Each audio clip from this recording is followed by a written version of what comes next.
To start something you have to stop something. ஒரு விஷயத்தை நீ ஆரம்பிக்கணும் அப்படின்னா சில விஷயங்களை முடிச்சு தான் ஆகணும். ஏன்னா நல்ல துவக்கங்கிறது ஒரு நல்ல முடிவில் இருந்தால் ஆரம்பிக்குது. ஆமாம், நீ எடுக்கக்கூடிய முடிவு, உனக்கு என்ன தேவை எது தேவையில்லை, எதை எப்போ எப்படி பண்ணணும், இப்படின்னு நீ எடுக்கிற பாரு முடிவு, இந்த முடிவு தான் உன்னோட வெற்றியை தீர்மானிக்குது. ஸோ இப்போ சொல்லு, நீ என்ன முடிவு பண்ண போகிற? எந்த ஒரு விஷயத்தை ஆரம்பிக்க போகிற? எந்த மாதிரி ஒரு மனுஷன் உன்னோட வாழ்க்கையை லீட் பண்ண போகிற? எந்த மாதிரி ஒரு மனுஷன் உன்னோட வாழ்க்கை வேணுங்கிறத நீ ஆசைப்பட போகிற? அதுக்காக என்னென்ன விஷயங்களை நீ நிப்பாட்ட போகிற?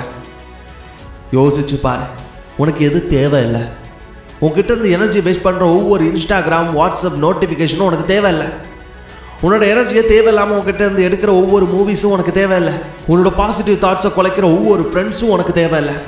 இப்படி நீ யோசித்து முடிவு பண்ணு, உனக்கு எதெல்லாம் தேவையில்லைங்கிறத முடிவு பண்ணி, அப்போவே உன்னோட வாழ்க்கையில் நல்ல ஒரு ஆரம்பம் பிறந்துடுச்சுன்னு அர்த்தம். ஏன்னா life is nothing but result of all your random choices. ஆமாம், உன்னோட வாழ்க்கையில் இவ்வளோ நாள் நீ உனக்கு தெரியாமல் நிறைய முடிவுகள் எடுத்திருப்ப. அந்த முடிவுகள் ரொம்ப பெருசாக இருக்கலாம், இல்லை சின்னதாக இருக்கலாம். ஆனால் நீ எடுத்த எல்லா முடிவும் இருக்கும் பாரு, அந்த முடிவோட ரிசல்ட் தான் இன்றைக்கி உனக்கான வாழ்க்கை. ஸோ உன்னோட ஃப்யூச்சரை முடிவு பண்ண போகிறது இனிமேல் நீ எடுக்கக்கூடிய முடிவுகள். ஸோ இப்போ முடிவு பண்ணு, நீ எந்த மாதிரி ஒரு முடிவு எடுக்க போகிற. அந்த முடிவை ரொம்ப யோசித்து உனக்கு தேவையானதை நீ எடுத்த அப்படின்னா உன்னோட ஃப்யூச்சர் நீ நினச்ச மாதிரி இருக்கும். இல்லை அப்படின்னா உன்னோட ஃப்யூச்சர் நீ நினச்ச மாதிரி கொஞ்சம் கூட இருக்காது. ஸோ நான் சொல்கிறேன், எப்போ உன்னோட முடிவுகளை முழு மனசோட எடு, உனக்கான முடிவுகளாக எடு. கொஞ்சம் சுயநலவாதியாக இருக்கிறது ஒன்றும் பெருசு தப்பு இல்லை. ஸோ நீ எடுக்கக்கூடிய முடிவு உனக்கானதாக இருந்துச்சு அப்படின்னா உன்னோட ஃப்யூச்சர் உனக்கானதாக இருக்கும். இல்லை அப்படின்னா யாரோ ஒருத்தனோட ஃப்யூச்சரை நீ வாழ்ந்துக்கிட்டு இருப்ப, அது உனக்கு கஷ்டத்தை கொடுக்கும். ஸோ இன்றைக்கே படிக்க ஸ்டார்ட் பண்ணி, இன்றைக்கே நீ நினச்ச மாதிரி மார்க் எடுக்கிறதுக்கு ஆரம்பி. கொஞ்சமாக உன்னோட எனர்ஜி எதில் தேவை எதில் தேவை இல்லைங்கிறத யோசித்து செலவு பண்ணு. இங்கே மொத்தமாக அப்படி இருக்கான் இப்படி இருக்கான் எப்படி இருக்காங்கிறதெல்லாம் பற்றி யோசிக்காத. நீ எப்படி இருக்க, என்ன மாதிரி முடிவுகள் எடுக்கிற, உன்னோட வாழ்க்கை என்ன மாதிரி இருக்குங்கிறது உன்னை பற்றி யோசி. இந்த உலகத்தில் நிறைய பேர் மற்றவன் அப்படி இருக்கிறான், அவன் இப்படி இருக்கான், அவன் எப்படி இருக்கிறான் அப்படின்னு மற்றவங்களை பற்றி யோசிக்கிறதுல ஒரு 10% 1% அவனோட வாழ்க்கை எப்படி இருக்குது, அவன் வாழ்க்கை அவன் எப்படி வாழணும் ஆசைப்படுறான் அப்படின்னு அவனை பற்றி அவன் யோசிச்சிருந்தான் அப்படின்னா இன்றைக்கி அவன் வாழ்க்கை கண்டிப்பாக நல்லபடியாக இருந்திருக்கிறோம். ஸோ அந்த தப்பை நீயும் பண்ணாத, மற்றவங்கள பற்றி யோசிக்காத. உனக்கு நீ ஃபஸ்ட் இம்பார்ட்டன்ஸ் கொடு. ஏன்னா உன்னோட வாழ்க்கையை முன்னேற்றுறதுக்கு உன்னால் தான் முடியும், உன்னால் மட்டும்தான் முடியும். உன்னோட வாழ்க்கையில் நீதாண்டா ராஜா. இந்த லைஃப்பில் குட்டுக்கும் கிரேட்டுக்கும் இருக்கிற வித்தியாசம் என்ன தெரியுமா? ஒரு விஷயத்தை நல்லா பண்ணணும்னு நினைக்கிறவனுக்கும் அதை சிறப்பாக பண்ணணும்னு ஆசைப்படுறவனுக்கும் இருக்கிற வித்தியாசம் என்ன தெரியுமா? ஒரு விஷயத்தை நல்லா பண்ணணும்னு ஆசைப்படக்கூடியவன் அந்த விஷயத்தை எப்படியாவது செய்யணும்னு நினைப்பான். அந்த விஷயத்தை செஞ்சுட்டான் அப்படின்னா அவன் ரொம்ப சந்தோஷப்படுவான், அதோட நிறுத்திப்பான்.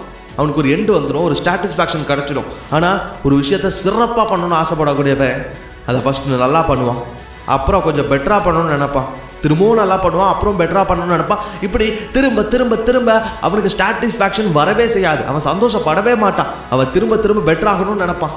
அப்படி பண்ணுறவன் தான் அதில் கிரேட்டஸ்ட் ஆவான். அப்படி செய்கிறவன் தான் அந்த விஷயத்தை கிரேட்டாக செய்வான். ஸோ நான் சொல்கிறேன், நீயும் சாதாரணமாக நல்லதாக பண்ணணும்னு ஆசைப்படாத, அதை சிறப்பாக பண்ணணும்னு ஆசைப்படு. உன்னோட வாழ்க்கையில் ஜெயிச்சா போதுன்னு ஆசைப்படாத, நம்ம சிறப்பாக ஜெயிக்கணும்னு ஆசைப்படு. உன்னோட வாழ்க்கையில் நீ தான் ராஜாவை வாழணும்னு ஆசைப்படு. ஸோ முயற்சி பண்ணு, என்றைக்கும் கஷ்டப்பட்டு உன்னோட எஃபர்ட்டை போடு. என்றைக்குமே உன்னோட டைம் அண்ட் எனர்ஜியை நீ எதில் செலவு பண்ணுறியோ அதுதான் உன்னோட ஃப்யூச்சரை டிசைட் பண்ணும். ஸோ எந்த நிமிஷம் முடிவெடுக்க வேண்டியது உன்னோட பொறுப்பு. எந்த விஷயங்களை முடிக்க போகிற, எந்த விஷயத்தை ஆரம்பிக்க போகிற, நீ எந்த ஒரு மனுஷனாக உன்னோட வாழ்க்கையை லீட் பண்ண போகிற, இந்த எல்லா முடிவும் உன்னோட கையில் தான் இருக்குது. So to start something you have to stop something. ஒரு புதிய மனுஷனாக வாழணும்னு ஆசைப்பட்ட அப்படின்னா உன்னோட பழைய நினைவுகள் தேவையில்லை, உன்னோட பழைய ஆக்டிவிட்டீஸ் தேவையில்லை, உன்னோட பழைய ஒரு மென்டாலிட்டி தேவையில்லை, புது மைண்ட் செட் தேவை. புதிய ஒரு மனுஷனாக நீ பிறக்கணும், புதிய ஒரு மனுஷன் மாதிரி யோசிக்கணும், புதிய ஒரு மனுஷன் மாதிரி வாழ்க்கையை லீட் பண்ணணும்.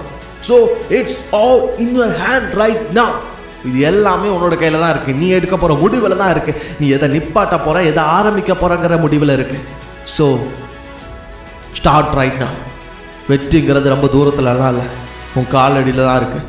நீ அதை பார்க்குறதுக்கு ரெடியாக இருக்கிறியா? Start right now.